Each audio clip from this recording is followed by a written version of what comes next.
नमामि धन्वन्तरिमादिदेवम् सुरासुरैर्वन्दितपादपद्मम् लोके जरारुकभयमृत्युनाशम् दातारमीशं विविधौषधीनाम् शङ्खं चक्रं जलौकां ददत् मृत्युघटं चारुदोर्भिश्चतुर्भिः सूक्ष्मस्वच्छादिदया सुखपरिविलसन्मालिलं भोजनेत्रम् कालाम्बोदोज्ज्वलाङ्गं कटितटविलसच्चारुपीताम्बराढ्यं वन्दे धन्वन्तरिं तं निखिलगगन प्रौढदावाग्निलीलम्। पिछली 2-3 कक्षाओं में जो हमने पढ़ा है वो पढ़ा है जी हमारा शरीर कैसे चलता है, शरीर का धारण कैसे होता है और शरीर के लिए जो पहली ज़रूरत है वो क्या है जी। तो हमने पढ़ा शरीर को धारण करने वाले 3 उपस्तंभ। हमने भोजन के बारे में पढ़ा, निद्रा के बारे में पढ़ा और ब्रह्मचर्य के बारे में पढ़ा। हम भोजन करते हैं, भोजन का जब अंदर जाके पाचन होता है तो उससे रस बनता है, रस से फिर रक्त, मांस, मेद, अस्थि, मज्जा, शुक्र और शुक्र से बनता है जी फिर ओज, जिसको जीवनीय शक्ति बोलते हैं, यानी कि जो जीवन का और प्राणों का आधार है जी। तो पिछली कक्षाओं में हमने भोजन का महत्व पढ़ा कि भाई अगर हमारा भोजन अच्छा है तो हमें दवाइयों पे जाने की ज़रूरत नहीं पड़ेगी और हम बीमार पड़ गए हैं तो भोजन को ही पहले ठीक करना पड़ेगा, फिर दवाइयों का नंबर आता है। तो सबसे पहला है भोजन जो शरीर को धारण करने का काम करता है। उसके बाद सही समय पे पूर्ण अनुपात में नींद लेनी जरूरी है जी। और तीसरा हमने पढ़ा ब्रह्मचर्य के बारे में जी। अब जितना अच्छा शुक्र धातु होगा उतना ही अच्छा ओज होगा, उतनी ही अच्छी जीवनीय शक्ति होगी जी और उतना ही हमारा लंबा जीवन होगा, उतना ही बुढ़ापा जल्दी नहीं आएगा जी। और जितना शुक्र धातु का अधिक क्षय होगा तो उतना ही जल्दी बुढ़ापा आएगा। तो पिछली कक्षाओं में हमने पढ़ने की कोशिश करी कि जो एक सामान्य व्यक्ति है वो किस तरह से अपने शुक्र धातु गृहस्थ जीवन का पालन करते हुए अपने शुक्र धातु की सुरक्षा कर सकता है जी। गृहस्थ जीवन भी चलता रहे और शुक्र धातु की सुरक्षा भी बनी रहे, क्योंकि उससे ही फिर प्राणों का आधार जो ओज है उसका निर्माण होता है। तो आज इससे हम थोड़ा आगे पढ़ेंगे कि शुक्र धातु को हम किस तरह से और अच्छा कर सकते हैं। जैसे पिछली कक्षाओं में हमने भोजन, निद्रा और ब्रह्मचर्य के बारे में पढ़ा, इससे आगे हम शुक्र धातु को और अच्छा कैसे कर सकते हैं, क्योंकि जितनी धारण कैपेसिटी शुक्र की होगी, जितना अच्छा शुक्र धातु होगा उतना ही अच्छा ओज और जीवनीय शक्ति होगी। तो पूरा जो निचोड़ है वो शुक्र के ऊपर ही टिका है जी। जितना अधिक शुक्र का क्षय होगा उतना ही शरीर में खोखलापन होगा जी। तो आज पढ़ेंगे पेज नंबर 1206 ये निकाल लो जी आप। नमस्ते गुरुजी। नमस्ते जी। अब हम यहाँ से बाजीकरण विधि नामक अध्याय में कहे गए विषयों की व्याख्या करेंगे, जैसा कि अत्रेय आदि महर्षियों ने कहा था। उपक्रम। प्रस्तुत अध्याय में भागवत जी ने बाजीकरण तंत्र का संक्षेपतः वर्णन किया है। यही स्थिति चक्र तथा सुश्रुत जी की भी है। बाजीकरण शब्द की व्युत्पत्ति आवंजनम पुरुषम बाजिनम कुर्वन्ति अनेन इति बाजीकरणम एन वा अत्यर्थ व्यज्यते स्त्रीषु शुक्रम तद बाजीकरणम बाज्या शुक्रम साउस्यतुति बाजी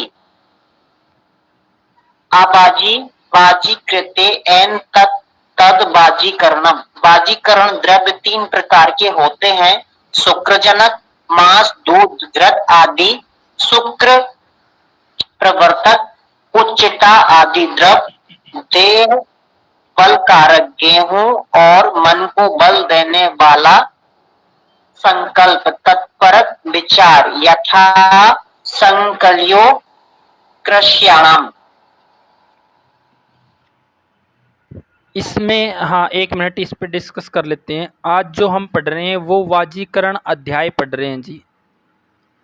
हमने देखा कि हमारे शरीर के लिए जो पहली ज़रूरत है वो भोजन है जी, दूसरी ज़रूरत है वो नींद है जी, और तीसरी ज़रूरत है कि ब्रह्मचर्या का पालन, यानी कि बैलेंस में ब्रह्मचर्या रहना। जैसे कि हम बोलते हैं कि समता में रहो जी, मध्यम मार्गी रहो, ना ज़्यादा भोगी बनो ना ज़्यादा त्यागी बनो, बैलेंस में अपने आप को रखना जी। तो हमने देखा कि शुक्र जो बनने का क्रम है वो रस, रक्त, मांस, मेद, अस्थि, मज्जा, शुक्र, और फिर शुक्र से जीवनीय शक्ति ओज बनेगी। अब आज जो हम अध्याय पढ़ रहे हैं, इस अध्याय में हम पढ़ेंगे अगर किसी व्यक्ति के अंदर शुक्राणु नील है, किसी व्यक्ति के शुक्र कमज़ोर है, किसी व्यक्ति की शुक्र धातु बिल्कुल ही न्यून है, या किसी व्यक्ति के अंदर शुक्र आदर्श स्थिति में नहीं है, तो इसको हम कैसे अच्छा कर सकते हैं।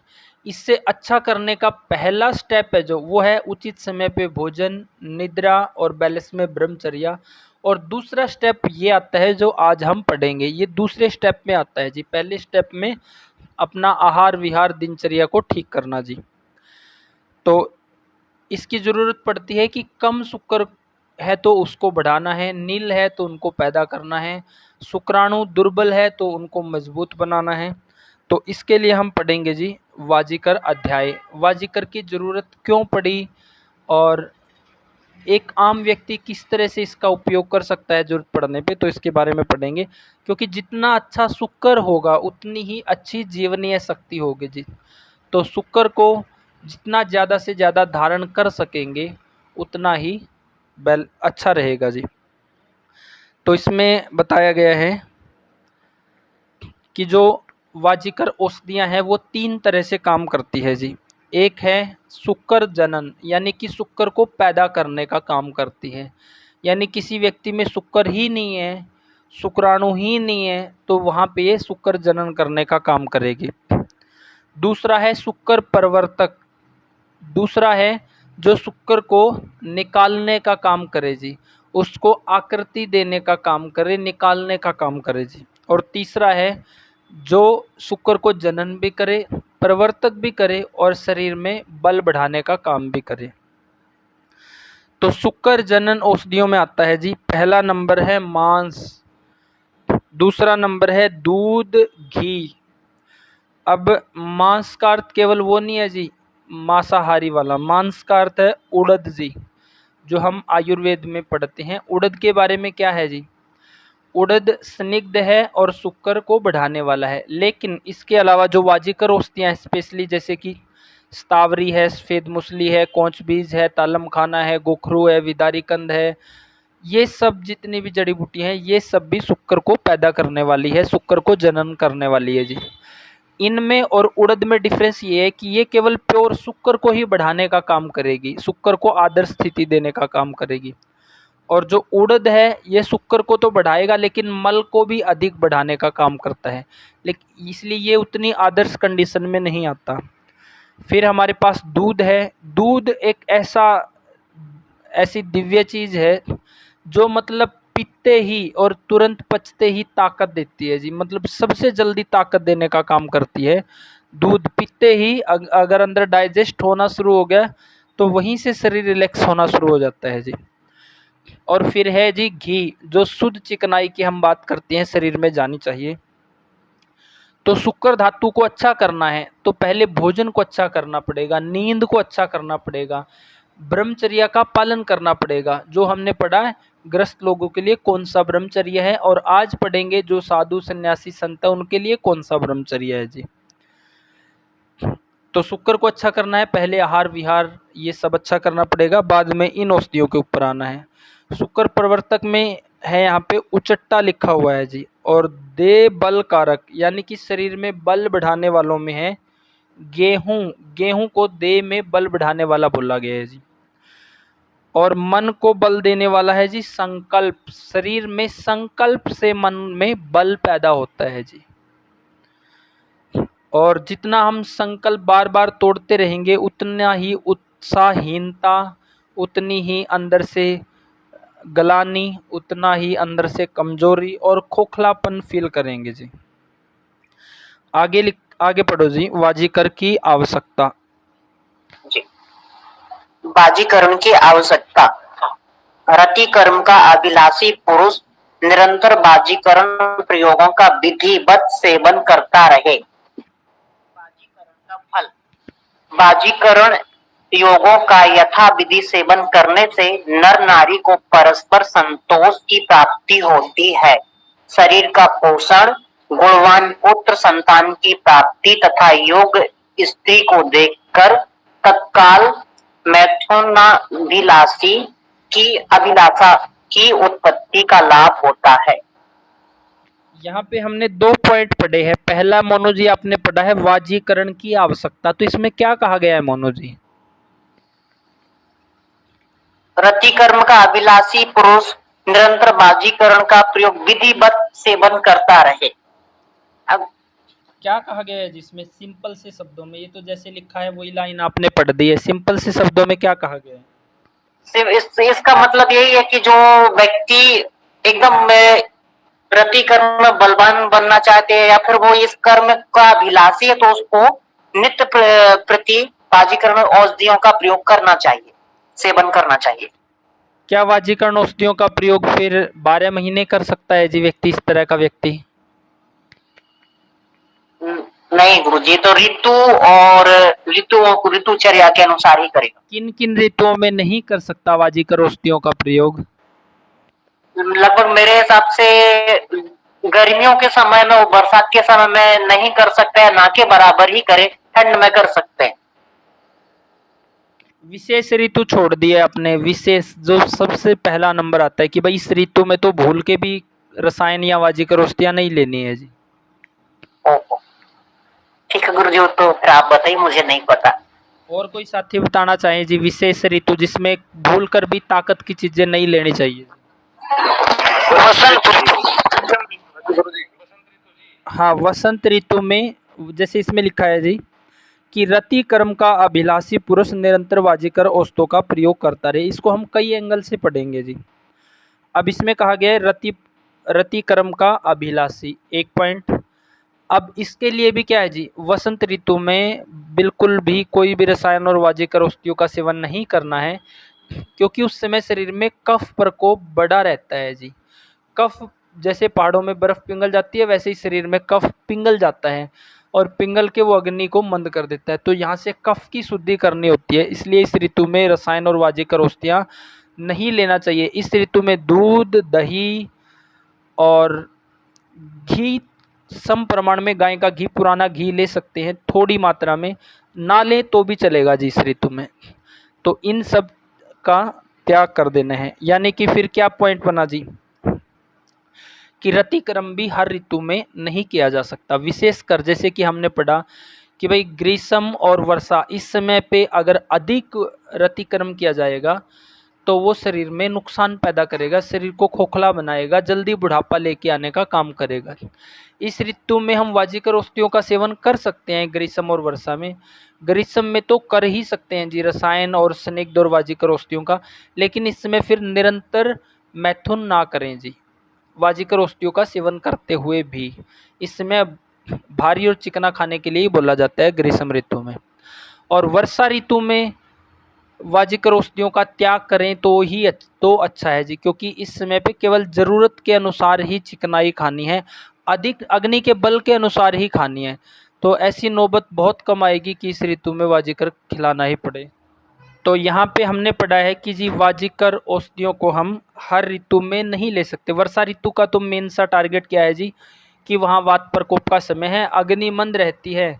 वर्षा ऋतु में सबसे कमज़ोर अग्नि रहती है जी पूरी साल की तुलना में। तो इस समय पे इमरजेंसी कंडीशन हो तो भी रोगी को आप इस ऋतु में वाजीकर औषधियाँ ना ही दे तो अच्छा है, थोड़ी आगे पीछे इस तरह के रोगियों की चिकित्सा कर दो। तो इन 2 ऋतुओं में तो इनका त्याग करना ही करना है जी। बाकी ऋतुओं में हम अग्नि के बल के अनुसार इनका सेवन कर सकते हैं जी। आगे लिखा है वाजीकरण का फल, यानी वाजीकरण का सेवन करने से हमें क्या फल मिलेगा। इसमें 2-3 पॉइंट इसमें कवर किए गए हैं जी कि वाजीकरण योगों का यथाविधि सेवन करने से नर नारी को परस्पर संतोष की प्राप्ति होती है, एक पॉइंट। दूसरा, शरीर का पोषण होता है, दूसरा पॉइंट। और तीसरा, गुणवान पुत्र या संतान की प्राप्ति होती है। और चौथा पॉइंट है कि योग्य स्त्री को देखकर मैथुन की इच्छा होना। तो ये 4 पॉइंट हैं। इसमें पहला तो पॉइंट ये है जी कि मान लो वाजीकरण योगों का यथाविधि सेवन करने से नर नारी को परस्पर संतोष की प्राप्ति होती है, यानी कि जो दंपत्ति है उन दोनों के बीच में जो मैथुन शक्ति है वो अच्छी होनी चाहिए, शुक्र आर्तव अच्छा होना चाहिए, तभी तो जाके आगे गर्भ ठहरने की स्थिति बनेगी जी। अगर मैथुन शक्ति ही अच्छी नहीं है दोनों की, तो वो फिर बच्चे पैदा होना ही उनके लिए लाले पड़ जाएंगे, और पैदा भी होंगे तो आप कल्पना करो कैसे होंगे जी। तो मैथुन शक्ति का अच्छा होना वैवाहिक जीवन के लिए वो जरूरी है, उस काम की ये पूर्ति करता है, एक पॉइंट। दूसरा, शरीर का पोषण करता है। अब खाए जा रहे हैं हर रोज, मैथुन करे जा रहे हैं, तो उसमें क्या है जी, जो खा रहे हैं वो निकाल रहे हैं। तो इसमें अगर वाजीकर औषधियों का सेवन करते हुए, जो हमने पढ़ा है ऋतु के अनुसार, जैसे हमने ग्रीष्म और वर्षा में पढ़ा कि भाई 15 दिनों में एक बार, शरद और वसंत में हमने पढ़ा 3 दिनों में एक बार, और बाकी में हमने पढ़ा 1 दिन छोड़ के 1 दिन।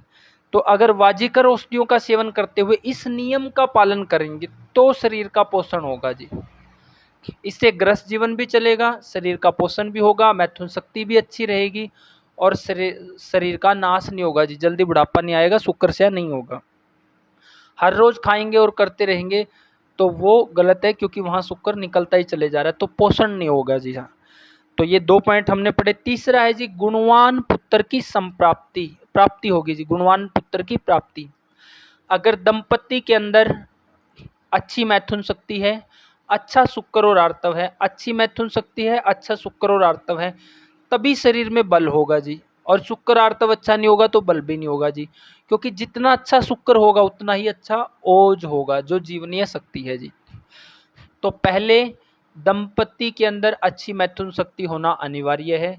दूसरा, उसका बैलेंस में उपयोग करना ताकि शरीर भी का भी पोषण हो। तीसरा है फिर जब अच्छी मैथुन शक्ति होगी और अच्छा शारीरिक बल होगा, तभी तो गुणवान पुत्र की प्राप्ति होगी जी।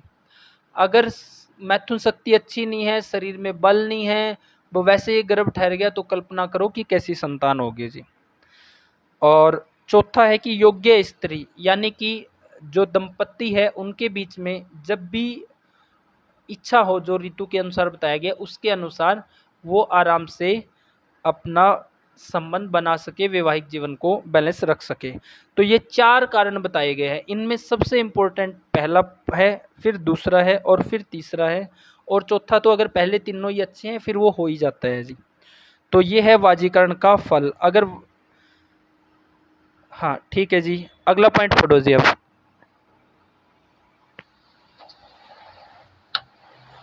जिसका निरंतर सेवन करने से पुरुष घोड़ा के समान बलवान होकर बिना रुकावट के स्त्री संभोग करने में प्रवृत्त हो जाता है, जिसके कारण वह स्त्रियों का अधिक प्रिय हो जाता है। और जिस जिस द्रव्य के सेवन से वीर्य की वृद्धि होती है उसे बाजीकरण कहते हैं, और जो शरीरस्थ ओजो धातु को बढ़ाता है उसे बाजीकरण द्रव्य कहते हैं।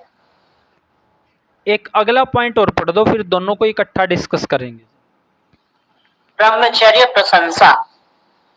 श्री भागवत जी कहते हैं कि बाजीकरण विधि के क्षेत्र में हम एकांत निर्मल ब्रह्मचर्य का अनुमोदन समर्थन करते हैं, क्योंकि यह धर्म के अनुरूप है, यश को बढ़ाने वाला, आयु को बढ़ाने वाला तथा इस लोक एवं परलोक में लाभकारक है। ठीक है जी, इसमें 2 पॉइंट बताए गए हैं जी, 2 पॉइंट।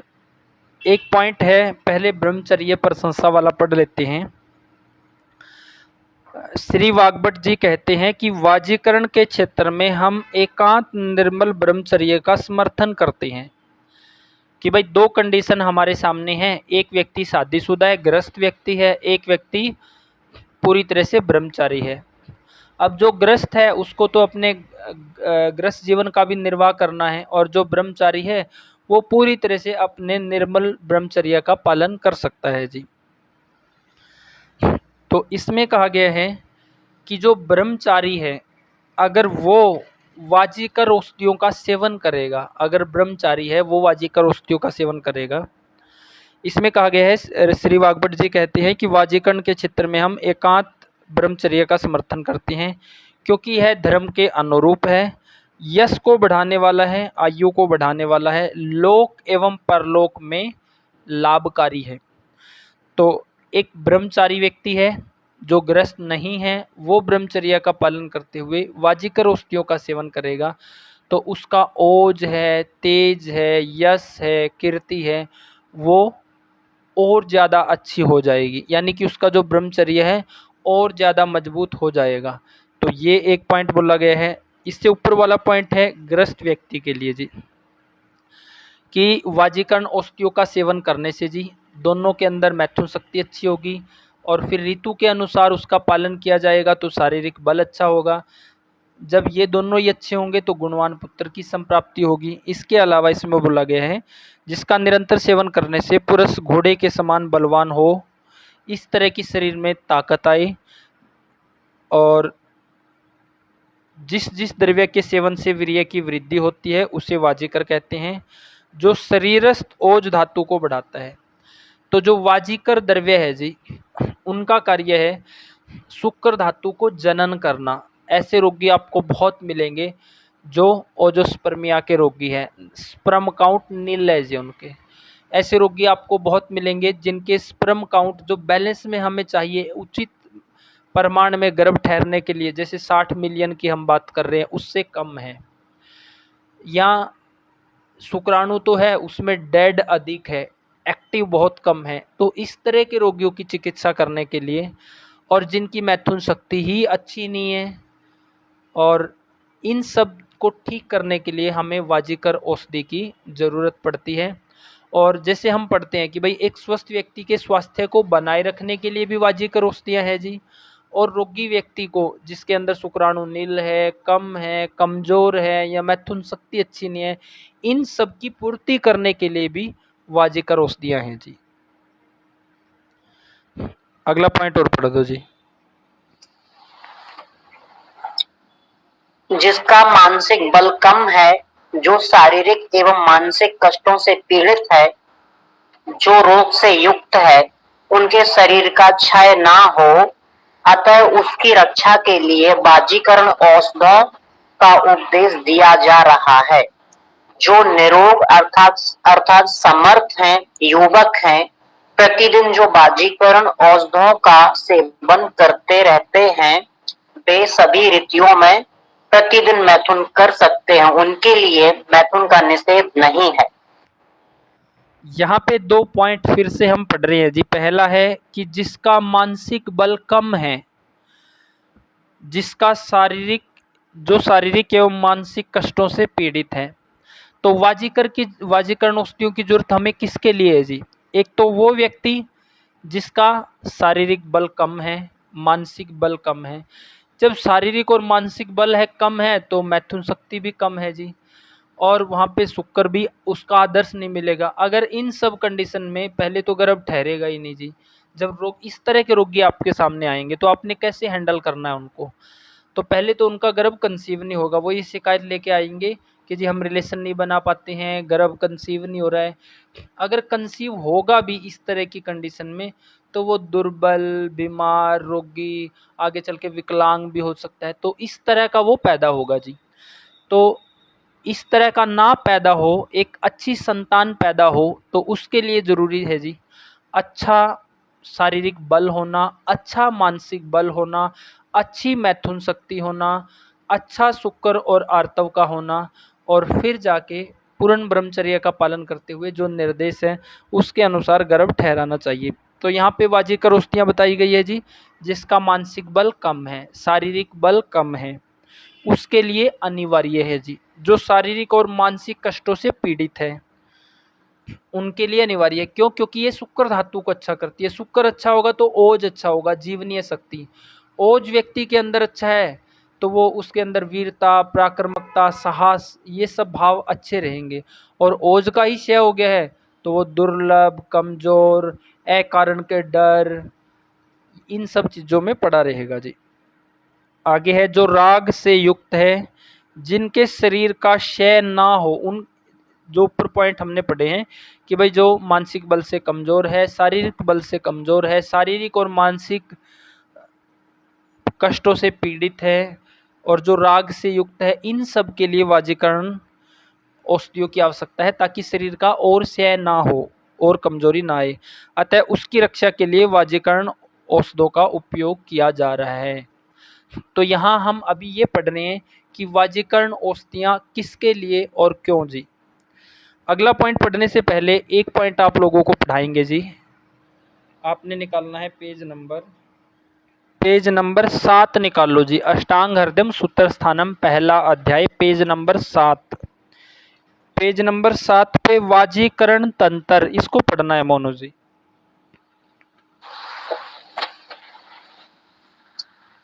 Page number 7।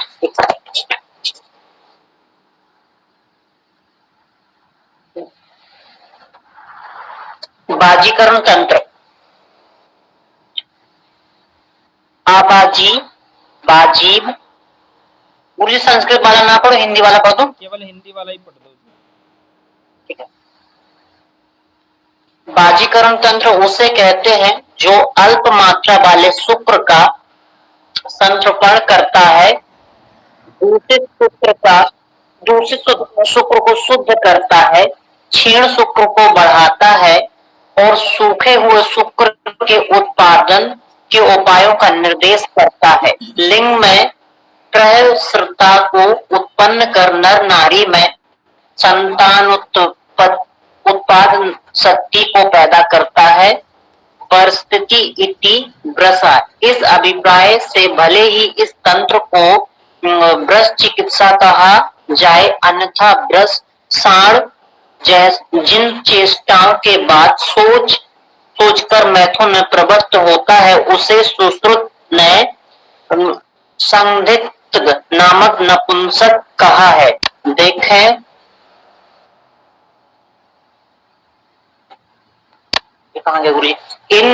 इस विषय से संबंधित भी कोई प्राचीन ग्रंथ उपलब्ध नहीं होता है। इसके लिए केवल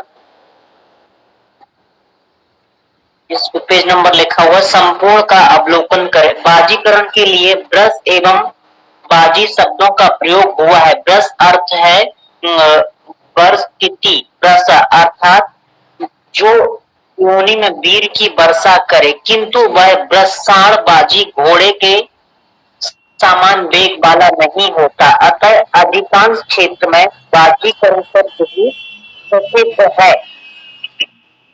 बस यहीं तक पढ़ना है मोनू जी। एक बार इसको डिस्कस कर लेते हैं। मान लो आप लोग अपने क्लिनिक पे बैठे हो जी, जब आप अपनी प्रैक्टिस करोगे तो आपके सामने कोई ऐसा रोगी आ गया जिसको नील शुक्राणु है या शुक्राणु कम है या शुक्राणु है लेकिन उसमें डेड ज़्यादा है, या ऐसा रोगी आ गया जिसकी जी मैथुन शक्ति ही अच्छी नहीं है जिन दंपतियों की, और वो अपने जीवन में गर्भ कंसीव करने के लिए परेशान है। तो आप उनकी चिकित्सा कैसे करोगे जी?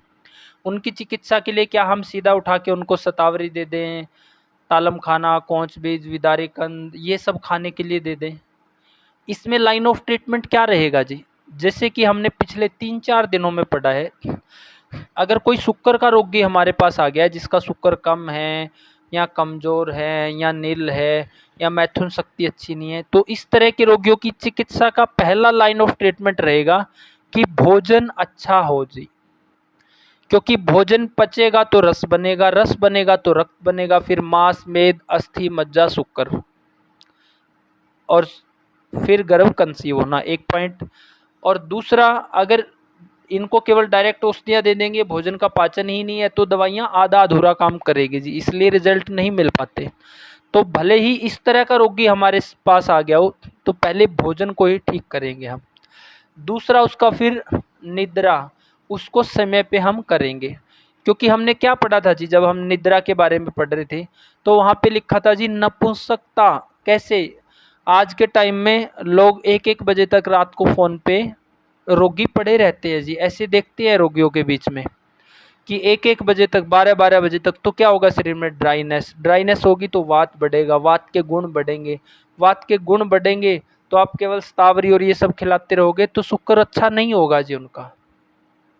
तो सबसे पहले इस तरह के रोगियों के भोजन को ठीक करेंगे, फिर निद्रा को ठीक करेंगे और फिर ऋतु के अनुसार उनका ब्रह्मचर्य का पालन कराएंगे। हो सकता है कि वो अति संभोग कर रहे हो जिसके कारण अधिक शुक्र क्षय हो रहा है, तो पहले जो 3 उपस्तंभ बताए गए हैं उनको अच्छा करेंगे।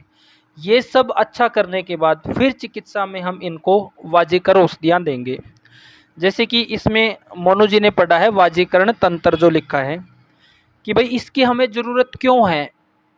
इसमें लिखा है वाजीकरण तंत्र उसे कहते हैं, या वाजीकरण तंत्र का हम उपयोग कब और कैसे करेंगे जी। अल्प मात्रा वाले शुक्र का संतर्पण करने के लिए। कोई रोगी आपके क्लिनिक पे आ गया है जी, दुबला पतला वात का शरीर है और वो अपनी रिपोर्ट लेके आया है, उसमें आप उसके जो शुक्राणु हैं गर्भ कंसीव करने के लिए लगभग वो 60 मिलियन होने चाहिए या उससे ऊपर होने चाहिए, और उसके रिपोर्ट में केवल 10 मिलियन शुक्राणु है जी। तो क्या हम डायरेक्ट इसको उठा के औषध दे देंगे जी? ऐसे चिकित्सा नहीं हो पाएगी। इसका पूरा भोजन कैसा है, निद्रा कैसी है, ब्रह्मचर्या का पालन कैसा है, वो सब अच्छा करते हुए टाइम पे खाना पीना, आहार विहार, दिनचर्या, इन सब को बैलेंस करते हुए फिर चिकित्सा का नंबर आता है, फिर हम वाजीकर औषधियाँ देंगे जी। तो वाजीकर औषधियाँ कम अल्प मात्रा वाले शुक्र को मजबूत करती है जी, उसकी मात्रा को अच्छा करती है जी। दूसरा है दूषित शुक्र को शुद्ध करती है। दूषित शुक्र कौन सा हुआ जी? एक तो वात वालों में ही ले लें कि वात शरीर में बड़ा है, वो सुखाया जा रहा है, उसने शुक्र को पतला कर दिया है जी बिल्कुल। या पित्त वालों के शरीर में शुक्र बिल्कुल पतला हो गया है जी, तो वो क्या है जी, उसमें दुष्टि है। तो उसको कैसे करेंगे ठीक? वाजीकर औषधियों के द्वारा।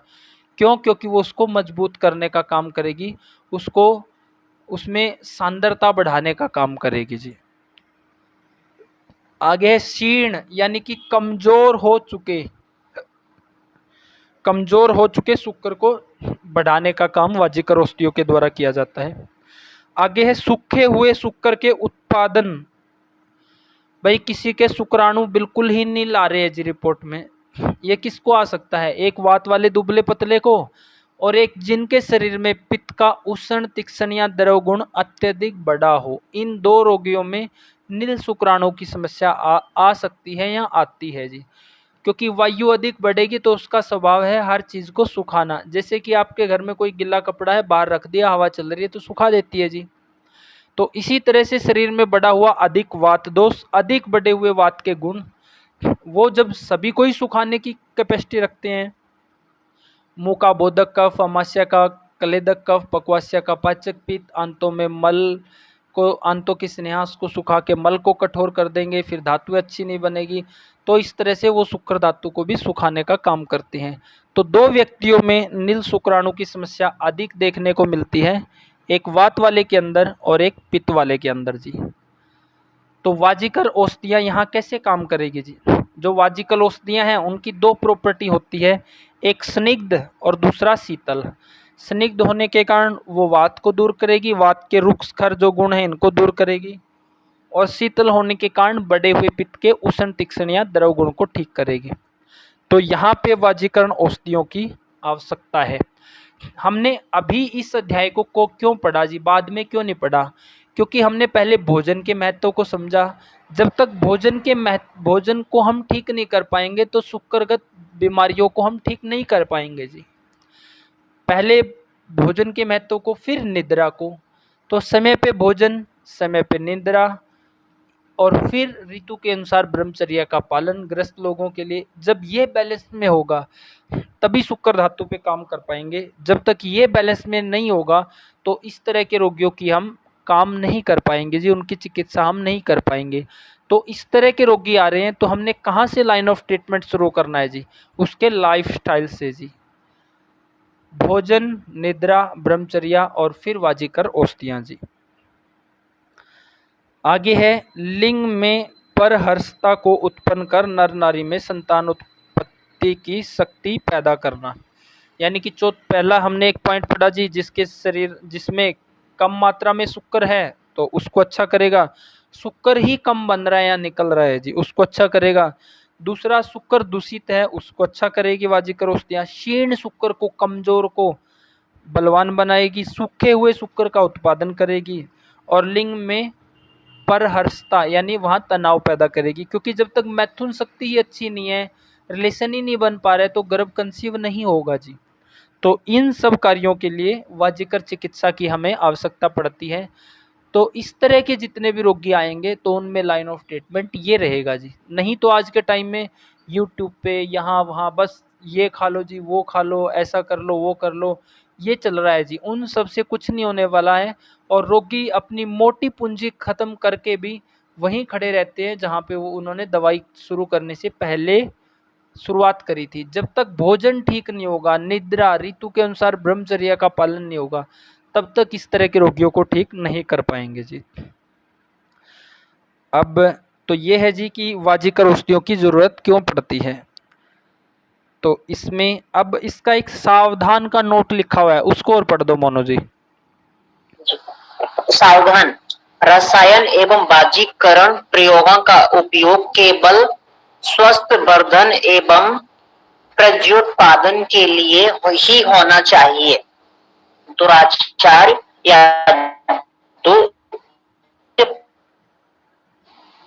कभी भी इनका प्रयोग ना करें। ऐसा करने से हानि भी हो सकती है। साथ ही इनका प्रयोग योग्य चिकित्सक की देखरेख में ही करें। इनके सेवन काल में जितेंद्रिय होना अति आवश्यक है, तभी पूरा लाभ मिलता है। क्या कहा गया है मोनो जी, इसमें क्या निचोड़ निकला है इसका जो आपने अभी पढ़ा है? मेरे हिसाब से गुरुजी, जो भी हम इस तरह की औषधियों से जो हम बलवान होने या इनका लाभ लेने का प्रयास करेंगे तो हमें जितेंद्रिय होना बहुत आवश्यक है। और अगर हम इसका अगर इस कोई भी अगर किसी प्रकार की हमें शक्तियां मिलती हैं उसका हमें दुरुपयोग नहीं करना चाहिए। ठीक है जी। तो वाजीकरण औषधियों के बारे में हमने पढ़ा कि जी वाजीकर औषधियाँ क्या करती है। हमने अभी तक बहुत से पॉइंट पढ़े हैं जी कि ये घोड़े के समान वेगवान या इतना मजबूत इस तरह का बना देती है, शुक्र को ये कर देगी, सामर्थ्य शक्ति को इतना अच्छा कर देती है।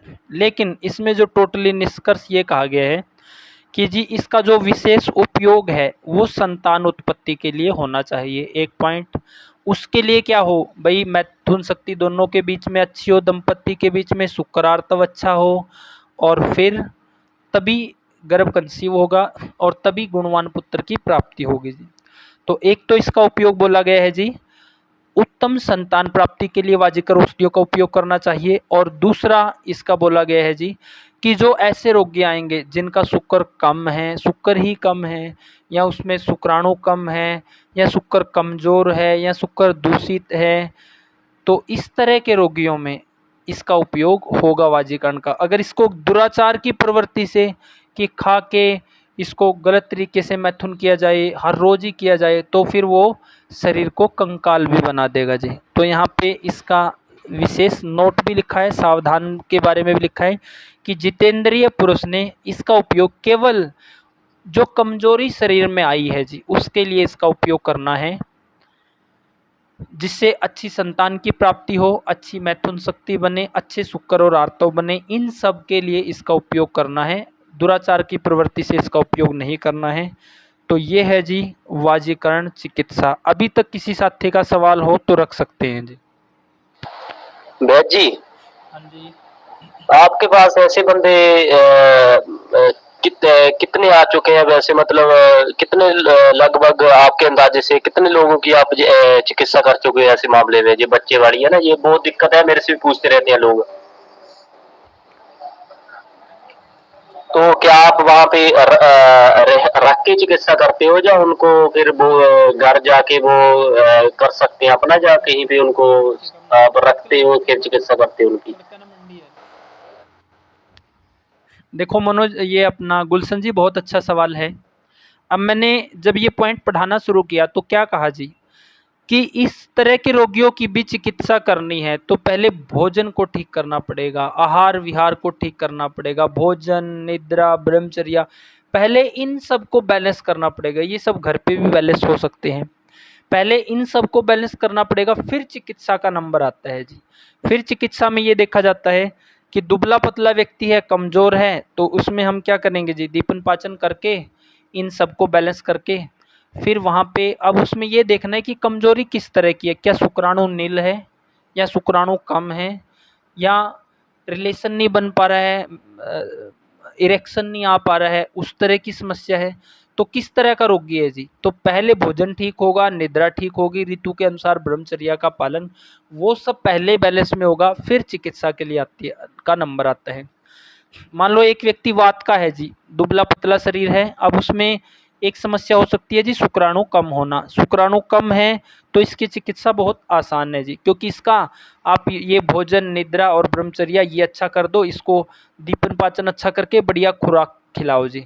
फिर आयुर्वेद में कुछ औषधियाँ आती है, जैसे वीर्य स्तंभन वटी है तो वो वीर्य का धारण करेगी जी। चंद्रोदय वटी है, वो वीर्य की कैपेसिटी को और अच्छा करती है जी। या फिर हम अपना रसायन बना सकते हैं। और इसके साथ साथ और हमने क्या करना है, इस तरह के व्यक्ति को स्नेहन स्वेदन करवाना है जी, इसको अनुवासन, निर्वहन और उत्तर बस्ती देनी है जी। तो ये सब पूरी तरह का लाइन ऑफ ट्रीटमेंट रहेगा। जब इस तरह का लाइन ऑफ ट्रीटमेंट हम करते हैं तो हर रोगी में आप परिणाम पाओगे जी। गुलशन जी, अब अपने सवाल को दोबारा से अच्छा करो। वैद जी, ये पूछना चाह रहा था कि जैसे जैसे आपके पास आते होंगे ऐसे ऐसे लोग आते हैं, तो फिर क्या आप उनको ऐसा बोलते हो कि आप यहाँ पे रह के भी चिकित्सा कर सकते हो, जाके ही आप ऐसे बोल देते हो कि आप घर पे, चलो घर पे तो कई बार होता है बंदे को हो नहीं पाता एकदम से, क्योंकि आयुर्वेद में आएगा बंदा तो एकदम से उसे पता नहीं चलता, तो क्या आप अपने पास भी रख के उनकी चिकित्सा करते हो, ऐसा कुछ? पहले तो इस तरह के व्यक्ति का जी ये भोजन, निद्रा, ब्रह्मचर्या इसको अच्छा करेंगे, दीपन पाचन अच्छा करेंगे। 1 महीने के लिए मेडिसिन दे दी है कि जी दीपन पाचन अच्छा होगा, अपने लिए अच्छा ओजवर्धक गाय का दूध, घी की व्यवस्था करें, ये सब चीज़ें ठीक करें जी। 1 महीना तो रोगी ने अपने घर पे ही दीपन पाचन अच्छा करते हुए अपने लिए अच्छे आहार की व्यवस्था में लगाना पड़ता है जी। फिर इस तरह के व्यक्तियों में, जैसे मान लो वात का व्यक्ति है तो ये चिकित्सा रहेगी जी। दीपन पाचन करने के बाद फिर इनको वाजिकर औषधियाँ देंगे, स्नेहन स्वेदन, अनुवासन, निर्वहन और उत्तर बस्ती ये सब देंगे जी। इससे वहाँ के वात के जो रुक्ष, खर, लघु ये गुण है इनको कम करके शुक्र को मजबूत बनाना जी, एक पॉइंट। दूसरा, अगर कफ वाले हैं इनकी चिकित्सा थोड़ा देरी से होगी जी, क्योंकि इनको पूरा शोधन चिकित्सा करवानी पड़ेगी। पहले दीपन पाचन करके करते हुए 1 महीना इनको मेडिसिन देंगे जी, फिर इनको पंचकर्म करेंगे, फिर उसके बाद भी, क्योंकि इनके अंदर क्या है जी, स्थूलता है, इनके अंदर कफ के गुण बढ़े हैं, तो इस व्यक्ति को पतला करना है जी, स्लिम एंड ट्रिम बनाना है, तो इस व्यक्ति में चिकित्सा में समय लगता है जी। और वात वाला जल्दी कवर कर जाता है जी। ये उसका अच्छा हो जब तक भोजन, निद्रा और ब्रह्मचर्या और खुराक अच्छी खा रहा हो। और पित्त वाले में हमने क्या करना है जी, पित्त के गुणों को बैलेंस करना है। तो गुलशन जी इसमें ऐसा करते हैं कि पहले तो रोगी का दीपन पाचन करेंगे 1 महीने के लिए, तो दवाई वो घर पे ही खाएगा जी। फिर इस तरह के व्यक्ति को अगर कफ वाला है तो उसको पंचकर्म करना पड़ेगा जी। फिर इस तरह के व्यक्ति को हम अपने यहाँ रखते हैं जी। और फिर वात वाले को भी जब तक ये लगे कि वात के ये गुण ठीक नहीं हो रहे हैं तब तक उसको अपने यहाँ रखते हैं। और पित्त वाले में भी तो पहले 1 महीना वो ट्रीटमेंट रहेगा, फिर यहाँ रखते हैं जी, फिर उसको पूरा ये सब करते हैं जो ज़रूरत है, और फिर उसको बाद में ब्रह्मचर्या का पालन करते हुए ऐसी औषधियाँ देते हैं जिससे शुक्र की धारण कैपेसिटी बढ़े, शुक्र अच्छा बने, शुक्राणु अच्छा बने, और फिर उचित समय पे ऋतु के अनुसार ब्रह्मचर्या का पालन कराते हुए शुभ दिनों में फिर उनको गर्भाधारण करवाते हैं जी। ये रहता है लाइन ऑफ ट्रीटमेंट। गुलशन जी। गुरुजी मेरा सवाल नहीं, मेरा एक सुझाव है हाँ जी।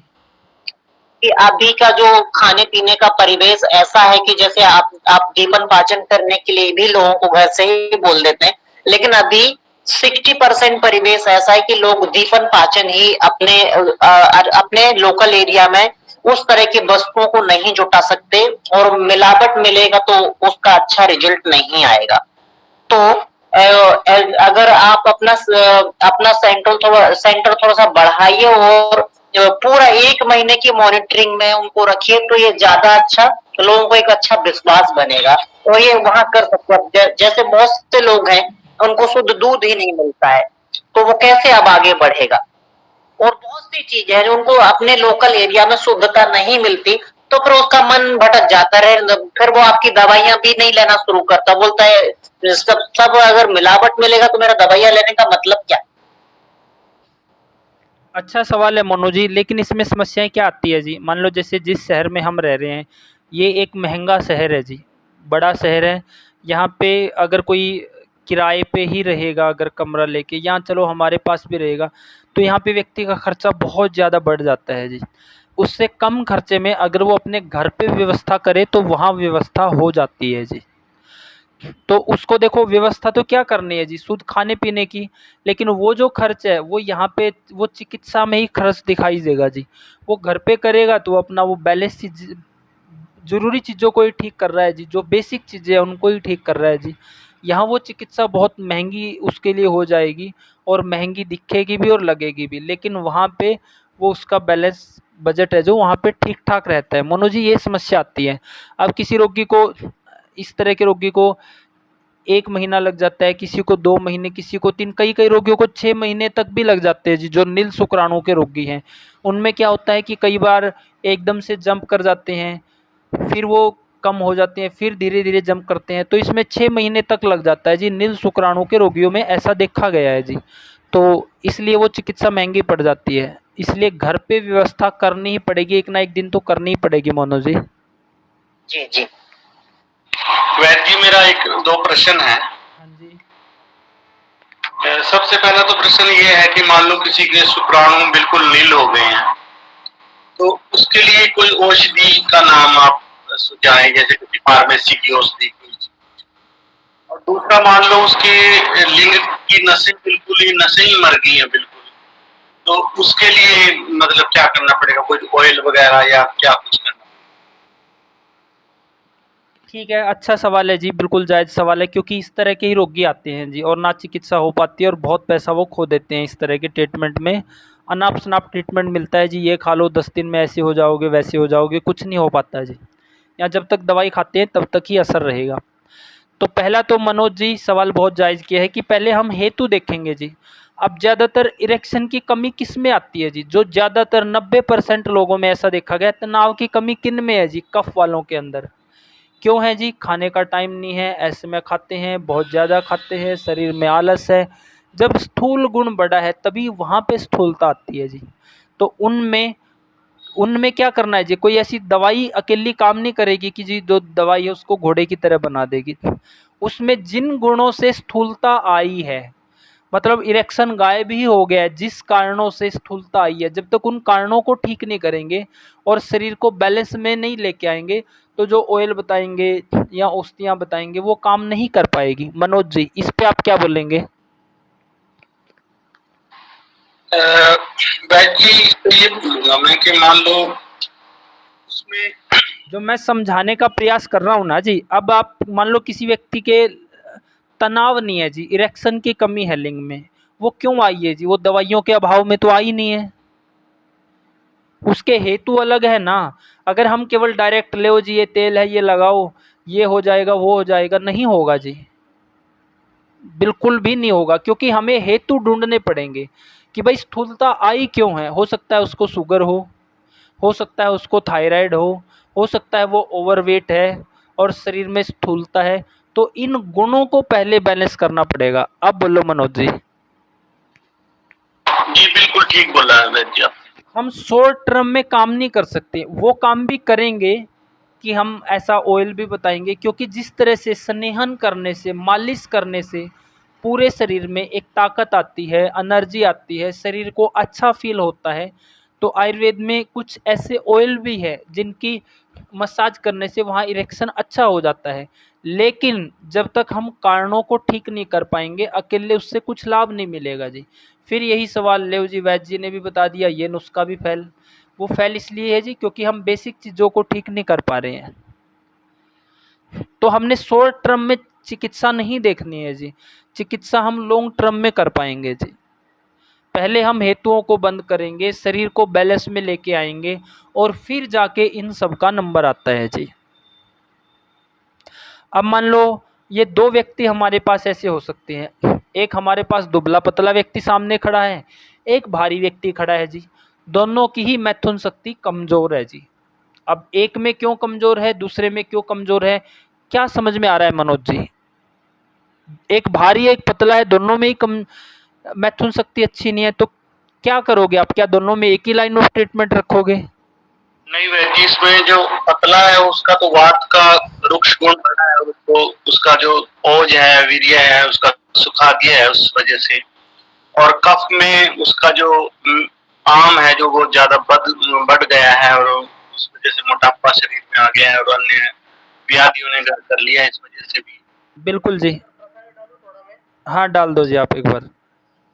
हाँ गुरुजी, जैसे कि अभी हम सब इसके बारे में चर्चा कर रहे हैं, तो इसमें वाजीकरण में हम देखते हैं कि अगर वीर्यवान अगर सामने वाले व्यक्ति को हमें बनाना है या उसको तेजस्वी बनाना है, तो सबसे पहले हम क्या वो देखते हैं कि अगर वीर्यवान की इसमें देखेंगे तो प्राणियों में देखेंगे तो वृषभ यानी बैल जो होता है उसकी शरीर यष्टि देखिए, घोड़े की शरीर यष्टि, अश्व की शरीर यष्टि देखिए।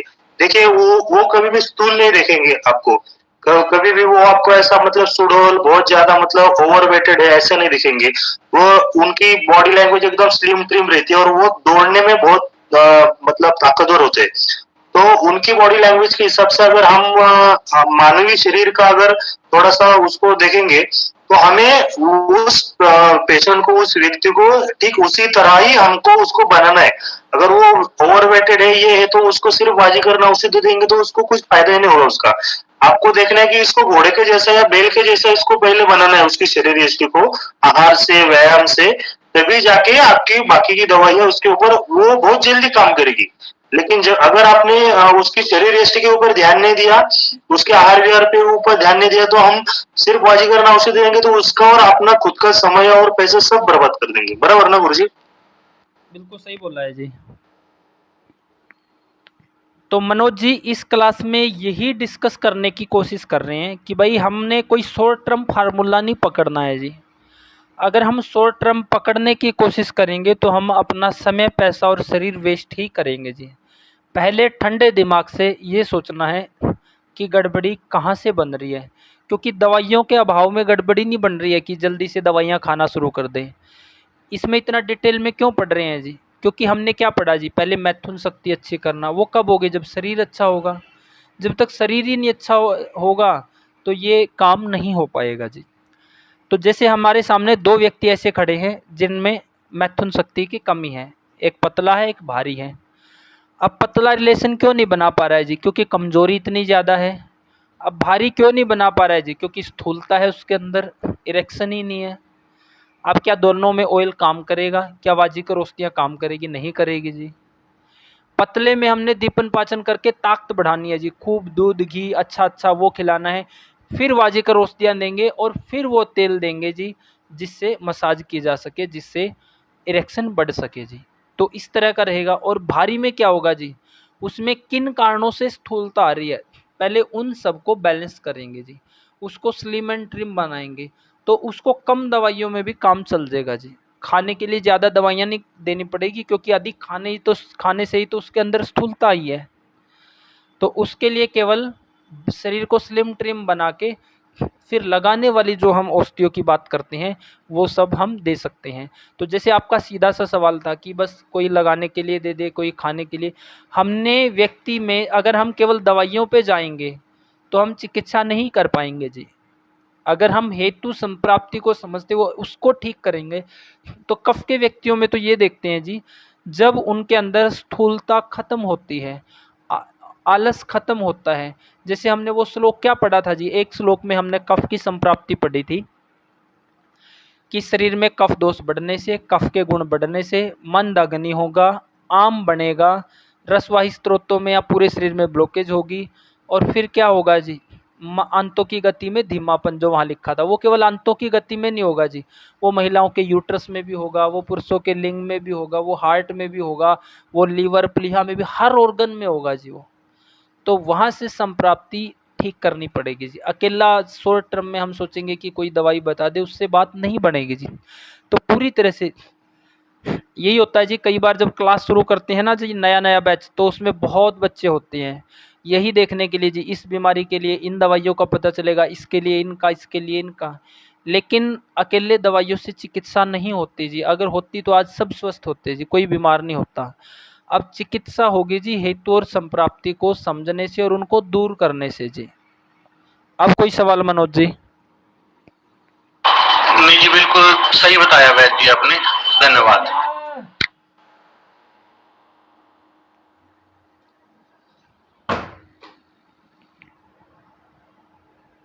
वो भी एक पार्ट है, लेकिन उससे पहले, अब उससे पहले जैसे वात वाले का हम देखें तो वात वाले में हम क्या करेंगे जी, दीपन पाचन अनुलोमन करते हुए बढ़िया दूध पिलाएंगे, घी खिलाएंगे, हर समय गर्मा गर्म और चिकनाई वाला खाना खिलाएंगे।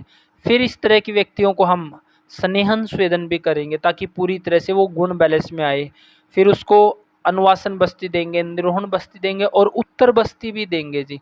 और फिर जाके इनका नंबर आएगा जो हम वाजीकरण औषधियाँ और तेल वगैरह पढ़ रहे हैं जी। सवाल है तो रखो जी किसी का। वैद्य जी अपना जैसे पंजाब के कुछ जैसे क्षेत्र है अपने पंजाब के, तो जहाँ पर तो ज्यादातर जैसे अपनी देसी गौ माता है ना, जैसे मिलती नहीं, जैसे इसका जैसे आप बता रहे हो कि दूध वगैरह इसका चिकित्सा में ज्यादा काम आता है, तो फिर ऐसे बंदों को क्या करना चाहिए? फिर वो क्या करेंगे? दूध की जगह फिर क्या लेंगे वो? क्योंकि दूध उन्होंने दूध की ही व्यवस्था बनानी पड़ेगी जी। देखो लोग क्या करते हैं जी, भाई दूध नहीं है तो वो क्या करते हैं, महंगे से महंगे कैप्सूल, पाउडर, तेल, इन सब पे बहुत पैसा ख़त्म कर देते हैं जी, लेकिन वहीं के वहीं खड़े रहते हैं। तो जिस बेसिक चीज़ की ज़रूरत है उसका ऑप्शन कोई नहीं है जी, दूध और घी का ऑप्शन कोई नहीं है, उसकी व्यवस्था करनी ही पड़ेगी जी। ये प्रश्न हो रहा है,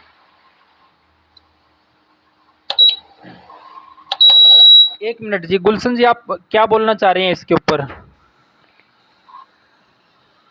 चोट लग जाएगी, जय लो। यही है वैद्य जी, जैसे अपने पास बंदे आ जाते हैं, जैसे फिर वो बोलते हैं, जैसे मैं उनको बोलता हूँ कि जैसे गौ माता आपको रखनी चाहिए घर पे, चिकित्सा जैसे तभी हो पाएगी इन रोगों की। तो फिर कई बार होता है ना, गौ माता जैसे आपको पता है जैसे पंजाब के क्षेत्रों में बहुत कम है ये, क्योंकि फिर उनको ऐसे एकदम से बोला भी नहीं जाता कि आपकी चिकित्सा नहीं हो पाएगी। तो फिर इसीलिए पूछ रहा था कि गाय का दूध, क्या इसका कुछ और विकल्प नहीं हो सकता? जैसे बकरी का दूध हो जाता कई बार, या बकरी का दूध का भी जैसे आयुर्वेद में वर्णन है इस चीज में। बकरी का दूध अलग कामों के लिए है जी। बकरी का दूध जैसे टीबी के रोगी है वहाँ पे हल्का है, अगर शुक्र के ऊपर काम करना है तो वहाँ बकरी का दूध बिल्कुल भी नहीं चलेगा जी। बकरी का दूध है जहाँ कफ की समस्याएं हैं, जहाँ पे टीबी जैसी समस्याएं हैं, वहाँ पे लघु गुण वाले दूध की आवश्यकता है, वात वालों में कोई काम नहीं करेगा जी। इसमें गुलशन जी प्रैक्टिकल में हम देखते हैं कि समस्या क्या मिलती है जी। मान लो इस तरह का रोगी आया है, अब आप यहाँ पे दो तरह की चिकित्सा चाह रहे हो, एक रोगी ठीक भी हो जाए और एक आरंभिक स्थिति में हमें ये सब बोलना भी ना पड़े कि आप गाय लाओ, ये करो। तो यहाँ पे समस्या क्या आती है, अगर हम ऐसे ही डायरेक्ट इलाज शुरू कर देंगे तो वो क्या मान के इलाज ले रहा है जी कि मैं ठीक होऊंगा, और जब तक बेसिक चीज़ें ठीक नहीं है तो वो ठीक नहीं होएगा, ये भी सच्चाई है जी। तो इस तरह के जब रोगी आते हैं तो 10 में से केवल एक ही रोगी चिकित्सा ले पाता है जी, वो क्योंकि व्यवस्था एक ही व्यक्ति बना सकता है और इसका शॉर्ट हमारे पास कोई विकल्प भी नहीं है जी। तो वो लोग समस्याओं में, इसीलिए ये क्लास चल रही है जी। तो क्लास में अब आपने क्या समझ लिया है कि भाई ये सब होना है, तब जाके बात बन पाएगी। हर रोज़ आप पढ़ रहे हो, हर रोज़ चीज़ें डीपली आपके अंदर घुसती चली जा रही है। अब आपके सामने दो ऑप्शन रहेंगे, आप क्या करेंगे जी? आपके सामने दो ऑप्शन है जो सही है कि या तो जी मैं सब कुछ घोड़ा गाड़ी सब बेच के अपने आप को ठीक कर लूँ, संतान पैदा कर लूँ, या फिर मैं जैसा हूँ वैसा ही चलने दूँ, जो मैं कोई भी प्रयास ना करूँ। इनमें से जो भी करोगे वही ठीक रहेगा जी। अगर आप सब कुछ अपना वो करके व्यवस्थाएं बना पा रहे हैं तो ठीक भी होंगे और अगली पीढ़ियों में समस्याएं नहीं आ पाएगी। और दूसरा है कि अगर हम नहीं कर पा रहे ऐसा तो भाई जैसा चल रहे हैं चलते रहने दें और बाकियों में भी इसी तरह की संप्राप्ति बनेगी। ये आज की सच्चाई है गुलशन जी।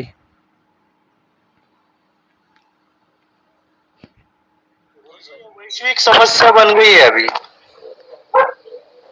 आयुर्वेद एक ऐसी चिकित्सा हो गई है जी कि जब तक लोगों को खुद समझ नहीं होगी तब तक आप चिकित्सा नहीं दे पाओगे। आपको कितना ही ज्ञान हो जी, वो चिकित्सा रखी रखाई रह जाती है जी। बहन जी, एक बात और पूछनी थी। जैसे आजकल सोयाबीन मिल्क का कुछ यूट्यूब पे बहुत सारे लोग गुणगान कर रहे हैं। अभी सोयाबीन मिल्क भी इसका एक अल्टरनेटिव है, ऐसा कुछ है या मतलब ये एक मिसकंसेप्शन है?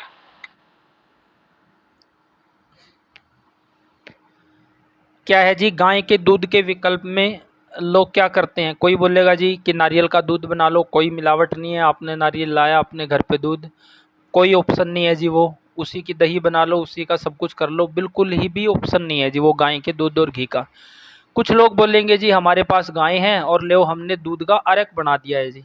आपके पास गाय नहीं है तो आप अर्क पीते रहो, उससे भी कुछ नहीं होने वाला है जी। और कुछ लोग जो ये आप वाला ऑप्शन बोलते हैं इससे तो कुछ होगा ही नहीं जी। क्योंकि जब हम गोमूत्र की बात करते हैं ना जी, जितना असर अकेले डायरेक्ट गोमूत्र का है उतना असर अर्क का भी नहीं है जी, भले ही वो उसी गाय के गोमूत्र का अर्क बनाया गया हो। अगर गोमूत्र आपका 100% काम कर रहा है तो अर्क आपका केवल 30% ही काम करेगा जी। तो बहुत से लोग कि जी मैंने गाय के दूध का ये अर्क बना दिया, दूध अर्क, गाय नहीं मिल पा रही है, दूध नहीं मिल पा रही है, मिलावट हो सकता है तो यही पीना शुरू कर दो जी। वो केवल और केवल व्यापार है जी। इसी तरह से ये सब जो नारियल का, भाई नारियल तो किस लिए बना है, ठंडा है नारियल, जो प्रकृति ने हमें नारियल दिया है वो शीतल रूप में दिया है, वो पित्त के विकारों को, वो गर्मी की समस्याओं को ठीक करने के लिए दिया है। जब आप उसको गर्म कर दोगे तो उसके प्राकृतिक गुण नष्ट हैं, और जिस भी चीज़ के प्राकृतिक गुण नष्ट हो जाते हैं तो उसमें कुछ नहीं बचता है जी। जैसे कि हम बात करते हैं कि जो तेल है वो धीमी चलने वाले कोल्हू से निकाल लो, उसको हाई टेम्परेचर वाली मील से क्यों मना करते हैं, क्योंकि वहाँ इतना गर्म हो जाता है कि उसमें दम बचता ही नहीं है जी। और इसी तरह कि भाई जो आटा है वो धीमे चलने वाली चक्की से पिसाओ, वो तेज वाली से क्यों मना करते हैं जी, क्योंकि गर्म हो गया है, फिर खाना खाते समय बनाते समय गर्म है तो वो विष का ही रूप ले लेता है जी। तो नारियल प्रकृति ने जो हमें दिया है उसके जो प्राकृतिक गुण है वो शरीर की गर्मी को हटाने के लिए है जी, ना कि उसको गर्म करके वो कर दें जी। तो ये सब गलत है जी, पूरी तरह से गलत है। गुरुजी, मान लीजिए कि दूध का तो ऑप्शन नहीं है, लेकिन मैंने कहीं पढ़ा था, किसी ने मुझे बताया भी था कि जो मांस है वो मनुष्य के लिए नहीं है। क्यों? क्योंकि जैसे शेर मांस खाता है, उसकी आंख छोटी होती है और हमारी आंख तो 30-30 फीट बड़ी होती है। तो अगर इसमें इसका जो इसकी प्रोसेस होगी ये बड़ी खतरनाक होगी। तो मांस का ऑप्शन क्या? जैसे एक तो पता चला उड़द की दाल, और ऐसे कुछ ऑप्शन मांस या मांस रस के लिए कोई ऑप्शन है जो शाकाहार में हो? अब मोनू जी, आप मांस किस लिए खाना चाहते हो, किस लिए, पर्पज क्या है, ओज बढ़ाने के लिए या किस चीज के लिए? ये इसमें बताया कि जैसे शुक्र बढ़ाने, ओज बढ़ाने के लिए से इसका मांस बताया हुआ है। भाई शुक्र बढ़ाने के लिए हमने क्या पढ़ा है जी, भाई जो गुण हमारे ओज में है वही गुण दूध में है जी। आपको दो चीजें बताते हैं जी, मांस खाएंगे तो शरीर में स्थूलता आएगी जी, आलसी बनेंगे। जैसे भैंस है, शेर है, जो कल हमने पढ़ा था जी, इनकी तामसिक नींद है, तामसिक प्रकृति के बनेंगे जी। और ओजवर्धक दूध पिएंगे, जो गुण ओज में है वही दूध में है जी। इससे बढ़िया और क्या चाहिए? अगर आप गाय का दूध और घी पी रहे हो तो गाय की तरह एक्टिव रहोगे जी। अब शरीर में ओज भी हो, तेज भी हो और एक्टिवनेस भी हो, वो चाहिए कि शरीर में स्थूलता चाहिए जी, आलसपन चाहिए जैसे भैंस में है जी? क्या चाहिए मोनू जी? एक्टिवनेस चाहिए मुझे, स्थूलता नहीं चाहिए। एक्टिवनेस चाहिए है, ओज चाहिए है, तो वो सब गुण दूध में है, तो इतना ज़्यादा क्यों सोच रहे हैं हम इससे आगे बढ़ के? लेकिन गुरुजी इसमें जहां पर मांस बताते तो फिर हम ये सोच सकते कि मांस हमें उसके बारे में सोचना ही नहीं है, या फिर कोई विशेष स्थिति बनती है तो मांस देते हैं। आपको शुक्र बढ़ाने के लिए कहीं भी ऐसी नौबत नहीं पड़ेगी कि मांस रस खाना पड़ेगा, कहीं भी नहीं आएगी जी ऐसी नौबत, कहीं भी। वो केवल कुछ कंडीशन के लिए है, एक दो कंडीशन के लिए, जो हम पढ़ेंगे आगे जब 16वां अध्याय पढ़ेंगे। लेकिन ऐसा कहीं भी नहीं आएगा कि शुक्र के लिए आपको मांस की जरूरत पड़ेगी, ये कहीं नहीं आएगा जी, वो वैसे ही ठीक हो जाएगा। ओके जी। तो दो सवाल आए थे जी अच्छे अच्छे, एक मनोज जी का और एक गुलशन जी का। तो यहाँ पे कोई समाधान निकला है जी, या आपको लगा है कि वैद्य जी ने अभी भी अपना फार्मूला नहीं बताया है?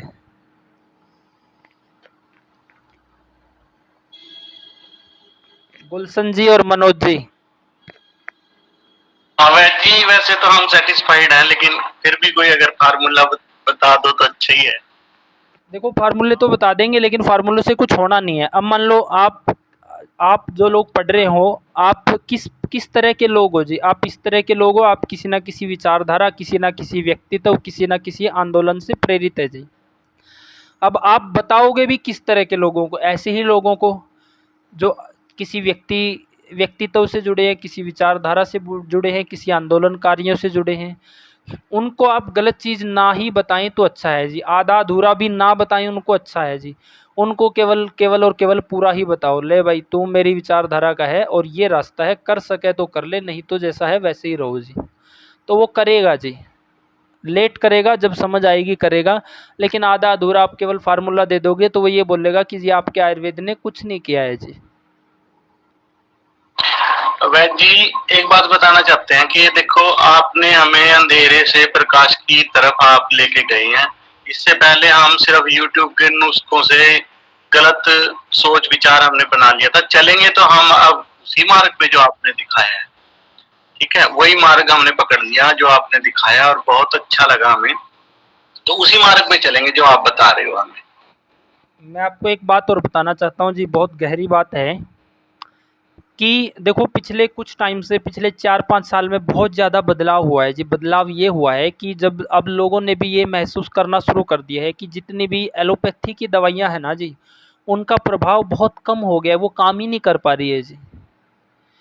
अब एलोपैथी से लोगों का विश्वास उठ रहा है, लेकिन अगर पूरी तरह से लोग आयुर्वेद पे आ जाएंगे तो ये जो लोग षड्यंत्रकारी हैं इनका काम कैसे चलेगा जी?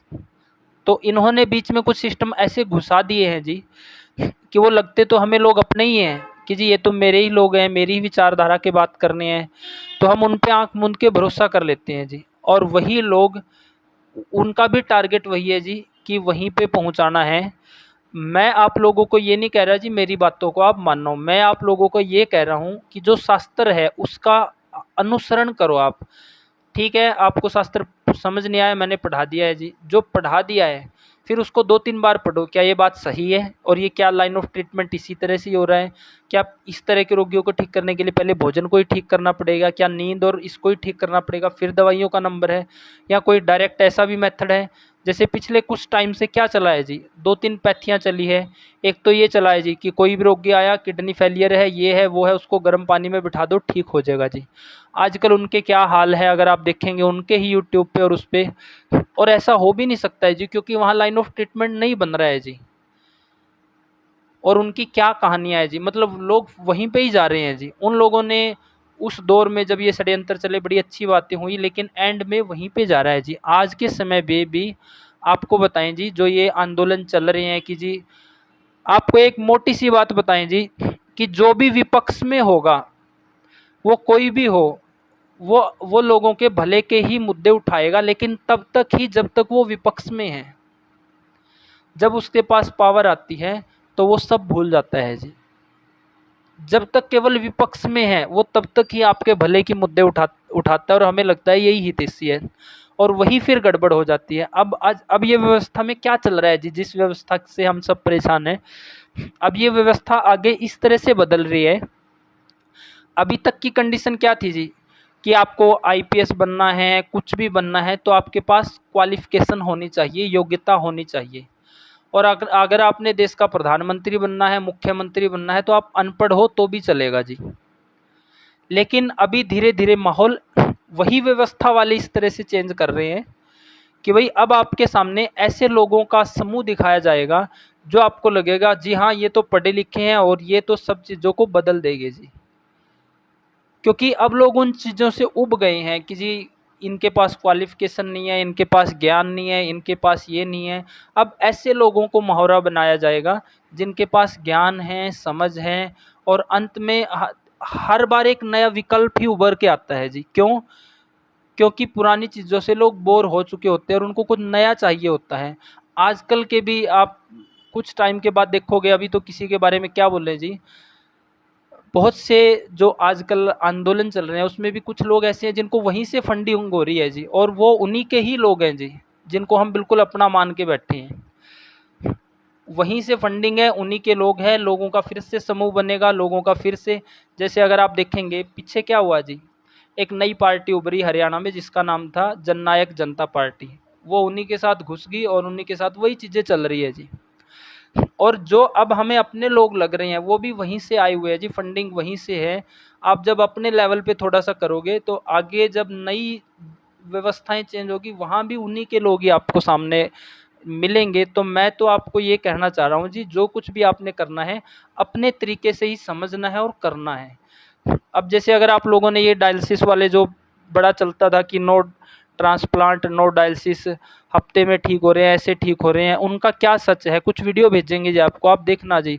और वहाँ कोई लाइन ऑफ ट्रीटमेंट भी नहीं बन रहा था। अगर वहाँ पे उस तरह से भी चिकित्सा करनी थी तो उसमें भी चिकित्सा ये बन रही थी जी कि भाई उस तरह के रोगियों में पहले दीपन पाचन करके फिर उनको क्या करना जी, फिर उनको पहले स्नेहन स्वेदन करवाना, और फिर वो जो सिंपल गर्म पानी में बिठाए जा रहे थे उससे अच्छा कम से कम इतना ही कर देते कि 10 मूल का जो पानी है उस काढ़ा उसमें बिठा देते, या जो प्रकृति के अनुसार उसके लिए क्वाथ बनेंगे उसमें बिठा देते। तो वहाँ क्या चला जी, सबको एक ही तरीके से बिठाया, सबको फिर भी कच्चा खिलाए जा रहे हैं, ये खिलाए जा रहे हैं। वो पैथी भी आज के टाइम में फेल हो चुकी है जी। किसी ने सुना है जी उस पैथी के बारे में? जी मैंने सुना है वैद जी, उसके वीडियो भी देखे हैं मैंने। जो समर्थ मानस है आजकल वो भी उनका चेला है जो पोल खोल रहा है लगातार। देखो वो लोग हमें उस षड्यंत्र काल में ऐसा लग रहा था जी ये तो हमारी ही बातें बोल रहे हैं, ये तो बिल्कुल ही एग्जैक्ट है, लेकिन वो आयुर्वेद का कोई रूप नहीं था जी। क्योंकि वो बुखार के बारे में क्या बोलते हैं जी, बुखार हुआ है तो गर्म पानी में बैठ जाओ, गर्म पानी में पाँव रख लो, गर्म पानी पी लो। कैसे जाएगा भाई? संप्राप्ति है जिसको आयुर्वेद की नहीं पता है तो चिकित्सा कैसे होगी जी? मैं वैद जी बहुत ज्यादा प्रभावित था उन लोगों से थोड़े दिन पहले तक। और जो 45 डिग्री टेम्परेचर पानी में, गर्मी में भी वो मतलब कहते थे इतने पानी में बैठ जाओ। और जो जितने भी लोग किडनी वाले आए ना, उनकी किडनी ट्रांसप्लांट हुई है। और क्रेटनाइन बहुत ज्यादा मतलब किडनी का उन्होंने मतलब बहुत बुरे हालात हैं कुल मिला के। गुलशन जी अगर उसमें वो भी कर देते ना कि भाई उसमें कम से कम 10 मूल का क्वाथ डाल के उसमें भी बिठा देते तो उनको लाभ मिलता जी। और लाभ केवल इतना ही मिलता कि उनका डायलिसिस कम ही होता जी। इस तरह के रोगियों को अकेले आप पानी में क्वाथ में बिठा दिया तो बात नहीं बन पाएगी, क्योंकि संप्राप्ति तो अंदर से चल रही है जी। दीपन पाचन अनुलोमन जो आयुर्वेद में पहला सूत्र है उसका महत्व कहाँ गया जी? उसका तो नामो निशान नहीं है गुरुजी, वहां पे नामो निशान। लेकिन उन लोगों ने जब वो षड्यंत्र का दौर चल रहा था उन्होंने वही भाषा बोली जी जो हम सुनना चाह रहे थे। वही बोला कि नहीं बोला जी? हमें तो अपने ही बंदे लगते थे। एंटरटेन किया उन्होंने पब्लिक को खूब, और फिर एम्स पकड़ा दिया, एम्स की जगह एम्स दे दिया। आज के टाइम में भी बहुत कुछ संगठन ऐसे चल रहे हैं जो ये बोलते हैं जी हम तो ऐसा कर देंगे, ये कर देंगे, वो कर देंगे। जब उनके जो सीनियर लोग हैं ना उनसे मिलते हैं जी, वो भी जब उनकी थोड़ी बैक हिस्ट्री देखी गई और बैक देखा गया जी, वहीं से फंडिंग आ रही है उनको भी। वो आज हमें अपने ही बंदे लगते हैं, लेकिन कुछ टाइम के बाद आप देखना जी उनमें से भी इसी तरह के चेहरे आप लोगों को मिलेंगे। तो जो आज के टाइम में ये आयुर्वेद रिप जो आप लोगों के सामने रखा जा रहा है वो आयुर्वेद नहीं है जी। आयुर्वेद वही है जो शास्त्रों में है जी। और आपने, मैं तो केवल आप लोगों को एक मार्ग दिखाने का काम कर रहा हूँ जी। आपने अपने लेवल पे अपनी बुद्धि का उपयोग करते हुए ही उसके ऊपर काम करना है जी। अपनी बुद्धि का, अगर आपको लगे कि हाँ ये लाइन ऑफ ट्रीटमेंट अच्छा लग रहा है तो करो जी, अगर नहीं लग रहा है तो छोड़ दो जी। ये नहीं है कि आपने करना ही, हालांकि हमारा प्रयास ये है जी, आपको जो भी बता रहे हैं 100% बिल्कुल exact to the line of treatment होना चाहिए, वही बता रहे हैं जी। इसमें कोई गड़बड़ी के चांस नहीं है, लेकिन फिर भी अपनी बुद्धि खोल के ही इस्तेमाल करना है जी। एक व्यक्ति है जो बोलते हैं जी मैं व्यवस्था परिवर्तन ये कर देंगे वो कर देंगे, हम व्यवस्था के लिए लड़ रहे हैं, लेकिन जब आयुर्वेद की बात आती है, सही आयुर्वेद की, तो वो लोग भी किनारा करते हैं जी। एक बार मैं उनकी मीटिंग में चला गया और मुझे बोलने का मौका मिल गया तो उन्होंने बीच में ही रोक दिया जी, क्योंकि लोग जब आयुर्वेद पे बात करते हैं ना जी, तो आयुर्वेद को ही सुनते हैं, उनको सुनना बंद कर देते हैं। लेकिन हमारा टारगेट तो ये भी नहीं कि जो लोग हमें सुने, वो एक पार्ट था, लेकिन बाद में जब देखा गया तो उनको भी फंडिंग वहीं से हो रही है और वो केवल जनता की ताकत को इकट्ठा करेंगे और बाद में उसको कहीं और मोड़ देंगे। यही आज के टाइम में आंदोलनों में होता रहा है। तो किसी पे भी आंख मूंद के भरोसा ना करो और अपने तरीके से अपने लेवल पे जैसे आपको उचित लगता है उस हिसाब से करो, क्योंकि यहाँ पे बहुत गड़बड़ी चल रही है जी। अभी वो व्यवस्थाएं उनकी पुरानी अब जर्जर हो चुकी है। अब लोग एकदम से आयुर्वेद पे आ जाएंगे तो ठीक भी होंगे जी, ना आए तो इस तरह की बीच में चीज़ें घुसाई जा रही है जी।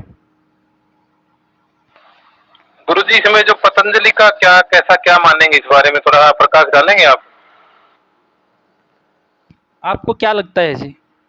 पतंजलि तो बहुत पुराना हो चुका है जी। पतंजलि मतलब ऐसी कोई भूमिका में नहीं है कि वो व्यवस्था परिवर्तन कर देगा जी, ऐसी कोई भूमिका में नहीं है पतंजलि, और ना उसका कोई रोल है जी। वो तो अपने रूप में स्टेबल हो चुका है जी, वो किसी को ज़्यादा परेशान नहीं करेगा। गुरुजी, मैं तो यही कहूंगा, अभी जो अपना टॉपिक चल रहा है उस पर हम बात करें, इस पर हम कभी और एक विशेष दिन रख लेंगे। ठीक है जी। तो ये वाजीकरण, देखो पॉइंट तो वहीं से घूम फिर के वहीं आ रहा है जी, कि भाई हमने केवल शॉर्ट टर्म की चिकित्सा नहीं पढ़नी है जी, लॉन्ग टर्म की हमने देखनी है, जो एग्जैक्ट वो बनेगा। तो यहाँ पे अभी तक हमने पढ़ा है जी कि वाजीकरण क्या है, किसके लिए ज़रूरत है, क्यों ज़रूरत है, क्या कार्य करेगा। अब इससे अगला एक पॉइंट पढ़ दो मोनू जी, 1206 पे पढ़ो जी, वाजीकरण के पूर्व कर्म, ये पढ़ दो जी।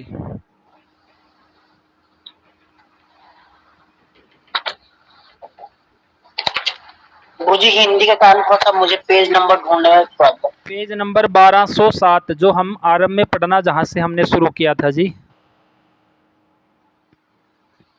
बाजीकरण के पूर्व कर्म।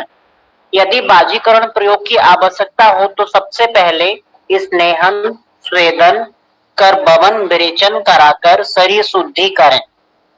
फिर अनुवासन तथा निर्वहन बस्तियों में घी, तेल, मांसरस, दूध, मिश्री तथा मधु का प्रयोग कराएं। उसके बाद दूध अथवा मांस रस का प्रयोग कराएं। उसके पश्चात शुक्रप्रद तथा अपत्यक्त संतान की वृद्धि करने वाले योगों का प्रयोग कराएं। तो इससे पहले हमने वाजीकरण क्या है, क्यों उपयोग करना है, किस केस में, किस पर्पज से, किस लिए उसको उपयोग करना है, उससे पहले यहाँ पे एक कंडीशन बता रहे हैं महर्षि वाग्भट जी कि भाई वाजीकरण की औषधियाँ किसी को भी खिलाने से पहले एक तो उसका दीपन पाचन अनुलोमन अच्छा रहना चाहिए। अगर दीपन पाचन अनुलोमन अच्छा नहीं है, आज क्लास सुनी है और कल से ही किसी को वाजीकर औषधियाँ खिलानी शुरू कर दी, तो उसका नुकसान होगा जी, क्योंकि जिसका दीपन पाचन अनुलोमन अच्छा हो उसको ही वाजीकर औषधियाँ खिलानी है, तभी उनका अच्छे से पाचन होगा। अच्छे से पाचन होगा तो लाभ मिलेगा। अगर किसी का अग्नि मंद है, अपचन है, उस स्थिति में वाजीकर औषधियाँ खिला दी जाए तो वो और गैस, अफारा, कब्ज इन सबको बढ़ा देती है जी। तो वाजीकर औषधियाँ का उपयोग करने से पहले आगे एक श्लोक आएगा जी, कि जिस तरह से हम किसी वस्त्र में हमने रंग देना है, कलर देना है, तो पहले वस्त्र को साफ सुथरा करके उसको धो दो जी, और फिर उसमें रंग दो तो कपड़ा बहुत आकर्षक और सुंदर लगेगा। इसी तरह से जब शरीर में वाजीकर औषधियाँ का उपयोग कराना है तो पहले शरीर की शुद्धि करो जी, स्नेहन, स्वेदन, वमन, विरेचन बस्ती के द्वारा, और फिर वाजीकर औषधियाँ दो। तो इससे जो शरीर है वाजिकर औषधियाँ हैं उनका प्रभाव जल्दी मिलेगा और अच्छे से काम करेगा जी। तो गलती से भी किसी भी उस व्यक्ति को वाजिकर औषधियाँ नहीं खिलानी है जिसका अग्नि मंद हो जी, दीपन पाचन अनुलोमन अच्छा ना हो, पहले वो अच्छा करना है फिर वाजिकर औषधियाँ देनी है। तो इसमें कहा गया है जी वाजीकरण प्रयोग की आवश्यकता हो तो सबसे पहले स्नेहन स्वेदन वमन विरेचन करा के शरीर शुद्धि करें, फिर अनुवासन बस्ती निर्वहन बस्ती जो भी उचित लग जाए जिसके लिए जो जरूरी है वो सब करा के फिर इनको वाजिक अच्छा घी दूध चिकनाई का सेवन कराते हुए, शुद्ध दूध घी और चिकनाई का सेवन कराते हुए जिसकी अभी बात कर रहे थे जी, और फिर उनको वाजीकरण औषधियाँ खिलाएं, क्योंकि जो बेसिक ताकत आएगी वो दूध और घी से आएगी जी। और जो वाजीकर औषधियाँ हैं उनकी कैपेसिटी को भी, उनकी कार्य प्रणाली को भी दूध और घी का सेवन करेंगे तो वो अधिक बढ़ा देगा जी, तब जाके भरपूर लाभ मिल पाएगा। और अंत में कहा गया है उसके पश्चात शुक्र को बढ़ाने वाली तथा संतान की वृद्धि करने वाले योगों का प्रयोग कराएं। ऐसे योग हमने उपयोग कराने हैं जिससे शुक्र अधिक बड़े बलवान बने और फिर उससे गर्भ आसानी से ठहरे और एक मजबूत और सुंदर और स्वस्थ संतान का जन्म हो जी। अब अगला पॉइंट ये बोला गया है, अगला पॉइंट पढ़ो जी, फिर पढ़ेंगे कि क्या कहा गया। अगला पढ़ो जी। संतानहीनता की निंदा। जैसे छाया रहित दुर्गंधित फूलों वाला, फल से रहित तथा एक डाल शाखा वाला वृक्ष होता है, ठीक वैसा ही संतान रहित मनुष्य भी होता है। चरक जी ने निरपत्य पुरुष की निंदा और विस्तार से की है। इसमें कहा है जी चरक ऋषि ने बहुत डिटेल में इसके बारे में लिखा है। संतानहीनता की निंदा, जैसे छाया रहित दुर्गंधित फूलों वाला तथा फल से रहित या एक डाल वाला वृक्ष होता है, वैसे ही ठीक संतान रहित मनुष्य की निंदा करी गई है जी। भाई जिस व्यक्ति को संतान नहीं है तो वो अकेले उस वृक्ष की तरह है जिसके कोई फल नहीं है, जिसकी कोई शाखाएं नहीं है, जिसके कोई टहनियाँ नहीं है, जिससे कोई छाया या फायदा नहीं मिल रहा है, वो उस वृक्ष की तरह है। तो इसकी आयुर्वेद में निंदा करी गई है जी। अब अगला पढ़ो जी, संतान प्रशंसा। अपत्य लड़का या लड़की संतान जब बचपन में गिरते पड़ते चलने लगती है, अस्पष्ट वचन बोलने लगती है, धूली धूसरित रहती है, मुख में लार पुती रहती है और हृदय को आनंद देती है, देखने तथा गोद में लेकर स्पर्श आदि द्वारा उस संतान की किसी से तुलना नहीं की जा सकती। फिर उस संतान की तो बात ही क्या कही जा सकती है जो यश धर्म सम्मान लक्ष्मी धन ऐश्वर्य द्वारा कुल की वृद्धि करती है। संतान पुरुष की इसमें क्या कहा है मोनू जी, संतान प्रशंसा में क्या कहा गया है?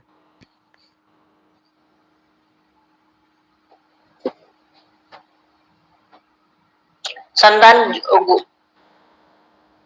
एक प्रकार का वो संतान जो होते गुरु जी, वो क्या है कि जैसे वो एक क्या बोलते हैं उसके एक प्रकार का वात्सल्य भाव अलग ही प्रकार का रहता। जब उसकी जो अस्पष्ट शब्द, उसका चलना फिरना एक प्रकार का हमें आनंदित करता है। और फिर दूसरा बताया जो यश धर्म सम्मान लक्ष्मी और कुल की जो वृद्धि करता है उसकी बात, ठीक है, वो एक प्रकार का आदर्श है।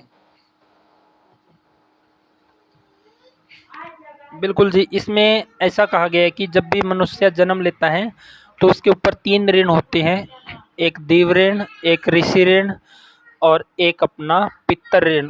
तो हवन करने से देव ऋण की पूर्ति हो जाती है, ब्रह्मचर्या का पालन करने से ऋषि ऋण की पूर्ति हो जाती है और संतान प्राप्ति होने से पितर ऋण की पूर्ति हो जाती है। तो जब भी कोई इंसान इस सृष्टि पे जन्म लेता है तो 3 ये ऋण होते हैं और ऐसा बोला जाता है कि इनकी पूर्ति करके ही जानी चाहिए। तो उसी कड़ी में संतान का होना अनिवार्य है और उसके लिए वाजीकर औषधियाँ हैं जो हम पढ़ रहे हैं। तो हमने पिछले 3-4 अपनी कक्षाओं में ये देखा कि भोजन का महत्व, फिर निद्रा का महत्व, फिर ब्रह्मचर्या का महत्व, और आज हमने देखा कि शुक्र को हम और अच्छा किस तरह से कर सकते हैं ताकि एक आदर्श संतान की प्राप्ति हो। अब एक अगला पॉइंट और पढ़ दो जी। जय जो दिन बाजीकरण प्रयोगों कोई नहीं ले प्रयोग निर्देश गुरुजी ये वाला हाँ जी यही बाजीकरण प्रयोग निर्देश यथा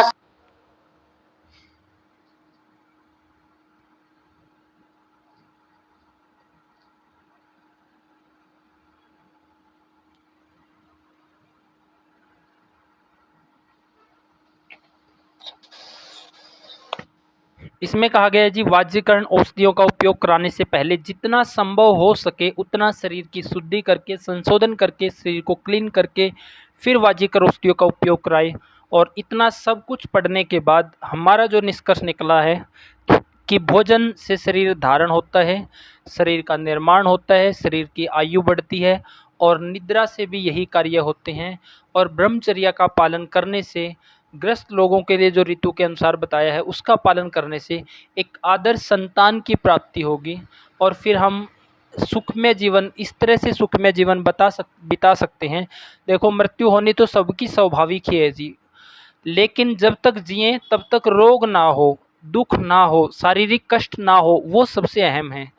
तो अगर हमारा भोजन, निद्रा और ब्रह्मचर्य अच्छा होगा तभी हम उसकी तरफ, आरोग्य की तरफ जाएंगे। जब तक ये ठीक नहीं होगा तो केवल दवाइयाँ, फार्मूले और इन सब से स्वास्थ्य नहीं मिल सकता जी। तो आज के लिए इतना ही पढ़ेंगे। अब किसी के सवाल है तो रख सकते हैं जी।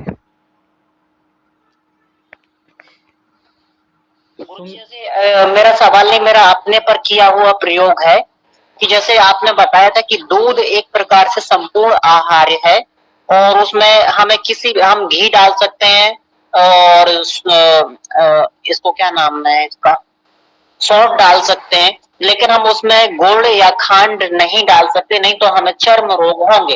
तो ये बिल्कुल सही बात है। मैंने आज से 7 दिन पहले मैं दूध में मीठा खंड डाल के ही पीता था और थोड़ी ज्यादा मात्रा कर ली थी, तो मेरे पूरे चेहरे में फुंसियां हो गई थी और मैंने 5 दिन से बंद कर दिया, पूरी फुंसी साफ हो गई। तो यही है कि जी, जब तक हेतु बंद नहीं होगे तो आपकी दवाइयों से बात नहीं बनेगी जी। किसी भी रोगी में हम अकेले दवाइयों से बात नहीं बन पाएंगे।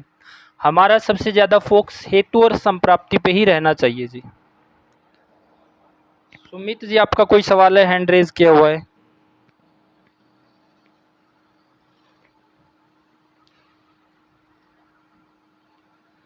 सुमित जी या किसी और साथी का कोई सवाल हो तो रख सकते हैं जी।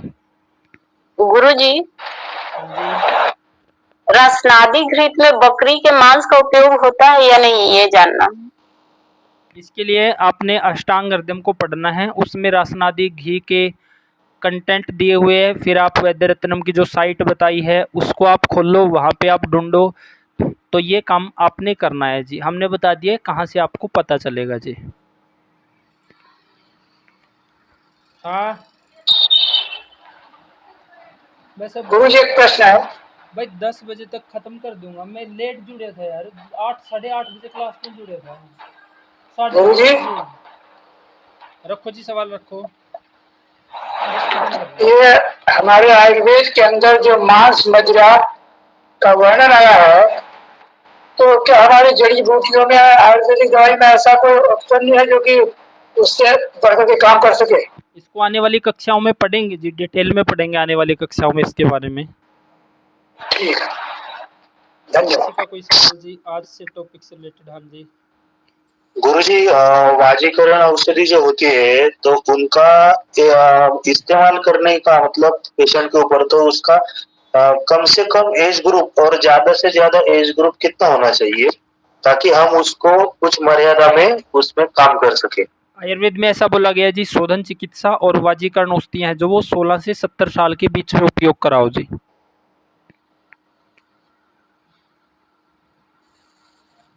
और किसी साथी का कोई सवाल जी?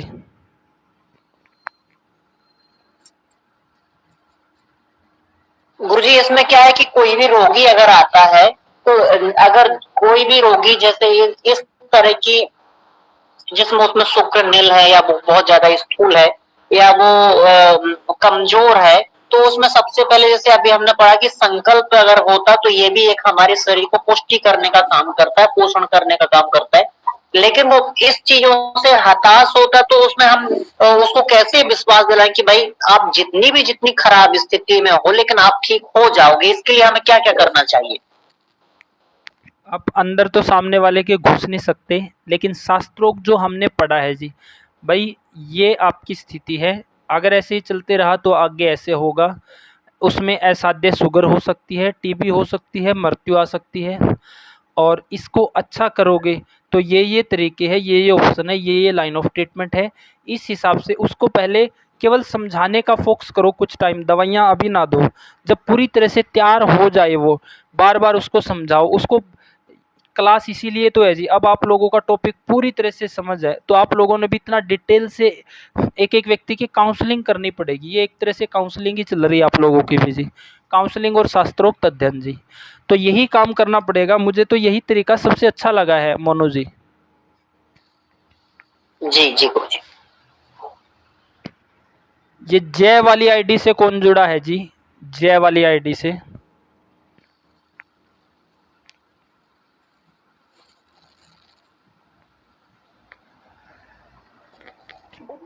हमें दवा के बारे में पूछना था, उमा डाइजेस्ट कब ले? आपकी आवाज़ समझ नहीं आई जी, कम आवाज़ आई है, पीछे से थोड़ा शोर आता है, मतलब अलग ही टाइप का। अब बोलो जी।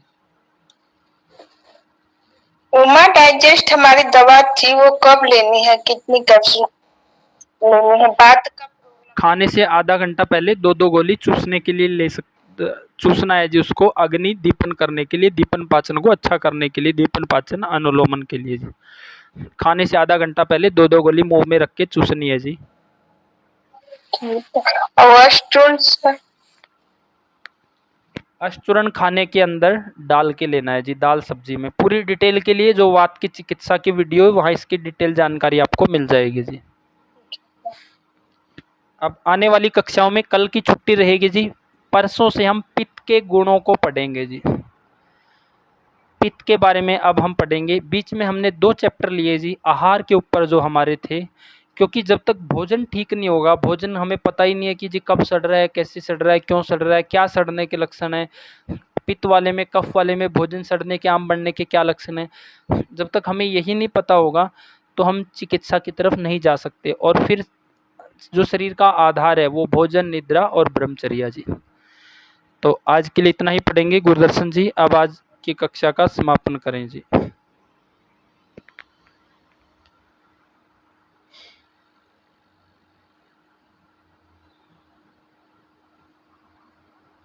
हाँ जी बोला जी। हाँ जी।